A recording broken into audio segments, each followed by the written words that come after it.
আসসালামু আলাইকুম।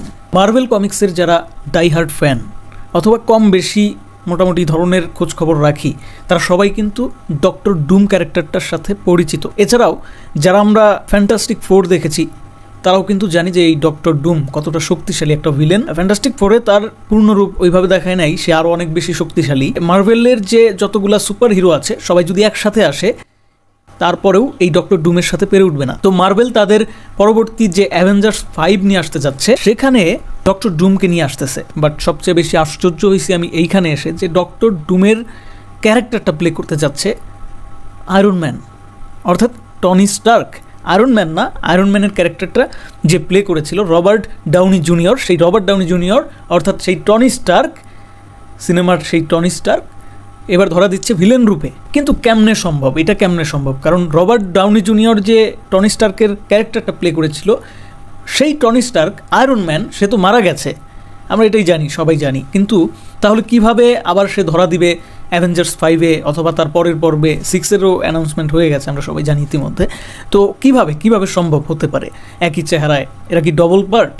আসলে ব্যাপারটা আসলে কি? তো বন্ধুরা, ব্যাপারটা ভালোভাবে বুঝতে হলে ডক্টর ডুমের অরিজিন স্টোরিটা ভালোভাবে জানা থাকলে আর একটু ভালো হয়। সেক্ষেত্রে আমি তাদেরকে বলবো যে আমি খুব দ্রুতই ডক্টর ডুমের আরও বিস্তারিত ভিডিও নিয়ে আসবো যেখানে আমি তার অরিজিন স্টোরি নিয়ে কিছু আলোচনা করব। তবে যারা আসলে এখনই জানতে চান তারা ইউটিউবে আছে, সার্চ করে দেখতে পারেন বা কমিক বুক টুক ঘেটে ঘুটে দেখতে পারেন আসলে যে ডক্টর ডুম তার বিস্তারিত কি, তার অরিজিন স্টোরিটা আসলে কি। আয়রন ম্যানের যে টনি স্টার্ক তার ক্যারেক্টারের যে চেহারা সেই চেহারার সাথে তার চেহারার কোনো মিল নাই আসলে আদতে। আসলে সত্যি কথা এটাই, কোনো মিল নাই। কারণ আমরা জানি যে ডক্টর ডুমের যে চেহারা সেটা কিন্তু অনেক আগে ঝলসে গেছে, আগুনে ওই যে কেমিক্যালের কারণে রিফ্লেক্ট হওয়ার কারণে ঝলসে গেছে, চেহারা কিচ্ছু নাই তার। সেই কারণে কিন্তু তিনি ওই চেহারাটা ঢাকার জন্য একটা মাস্ক পরেছিল, আর সেই মাস্কটাও এমনভাবে পড়েছিল যে মাস্কটা প্রচণ্ড উত্তপ্ত থাকার কারণে ডক্টর ডুম মুখে পড়ার সাথে সাথে সেটা একদম পার্মানেন্টলি ডক্টর ডুমের ফেসের সাথে অ্যাটাচড হয়ে যায়, সেটা আর খোলার কোনো কায়দা থাকে না। তবে এখানে কথা হচ্ছে ডক্টর ডুমের কিন্তু জাদু শক্তি আছে, পাশাপাশি সে টেকনিক্যাল বিষয়ে খুব এক্সপার্ট।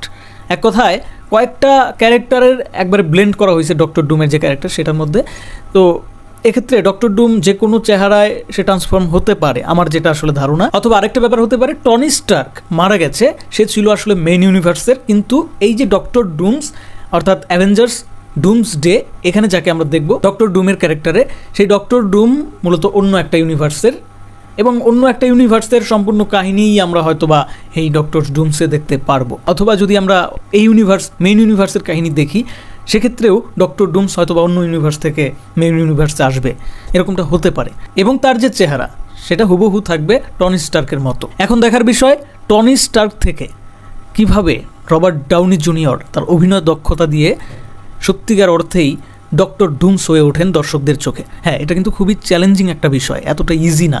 কারণ বছরের পর বছর ধরে সেই 2008 সাল থেকে এখন অবধি সবাই কিন্তু টনি স্টার্ক অর্থাৎ রবার্ট ডাউনি জুনিয়রকে টনি স্টার্ক এবং টনি স্টার্কের যে চেহারা সেই চেহারাটাকে একজন আয়রন ম্যান হিসেবে সবাই কিন্তু জেনে এসেছে, মেনে এসেছে।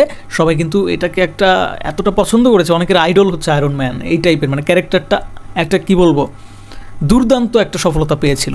তো সেই জায়গা থেকে কিভাবে সে নিজের ওই গণ্ডি পেরিয়ে আবার নতুন একটা ক্যারেক্টার, তাও আবার ভিলেন ক্যারেক্টার এই মুভি ওয়ার্ল্ডের অর্থাৎ এই যে অ্যাভেঞ্জার্স অথবা সুপার হিরো বেস মুভিগুলা হলিউডের, এই মুভিগুলোর ভিলেনদের মধ্যে অন্যতম সেরা একজন ভিলেনের ক্যারেক্টার ডক্টর ডুমস। এই ডক্টর ডুমস কিভাবে হয়ে উঠতে পারে রবার্ট ডাউনি জুনিয়র? মনে হয় এই ডক্টর ডুমস ক্যারেক্টারটা প্লে করার জন্য এর থেকে পারফেক্ট আসলে ওরা আর কাউকে পায় নাই।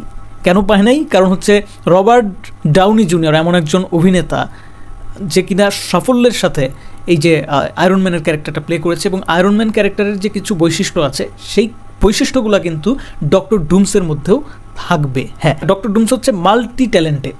আয়রন ম্যান মাল্টি ট্যালেন্টেড ছিল, কিন্তু তার থেকে বেশ কয়েক গুণ বেশি মাল্টি ট্যালেন্টেড হচ্ছে ডক্টর ডুমস। তবে আরেকটা মজার যে ব্যাপারটা আমি খেয়াল করলাম, টনি স্টার্ক কিন্তু তার পুরনো যে একটা সিগনেচার পোজ ওইটা কিন্তু দিতে ভুলে নাই। যখন সে ডক্টর ডুমস হয়ে আসলে মঞ্চে আসলো তখনও সে দু হাত প্রসারিত করে সেই পুরনো স্টাইলে, আয়রন ম্যানের স্টাইলে কিন্তু সে একটা পোজ দিল।